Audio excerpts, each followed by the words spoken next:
Tell me what happens to cervical mucus after ovulation if not pregnant. Let's go back to the starting point of this discussion. Have you done a pregnancy test to verify you aren't pregnant? I've taken one and it says I'm not. You may have just taken a pregnancy test too soon. You cannot tell if you are pregnant in the first week or two by cervical mucus but could via early pregnancy test. I do not want to have to pay for a stack of pregnancy tests, just like I did not want to buy a bunch of ovulation tests, which is why I learned about the cervical mucus method. Normally, cervical mucus is thick, sticky and white. I knew that much. When you ovulate, the cervical mucus becomes clear and watery. That's to let the sperm go more easily. And after you ovulate, it goes back to being thick and white. I thought it changed after you got pregnant.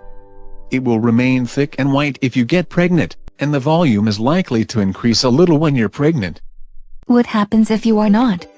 The cervical mucus goes back to being thick and white. And after you have your period, it goes back to being thick and white until it changes when you ovulate again. What does the mucus do if I did get pregnant?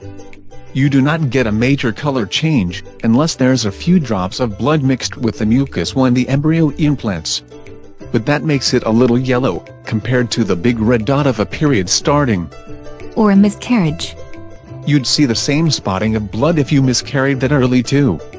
Remember, the embryo in the first week or so is the size of a period.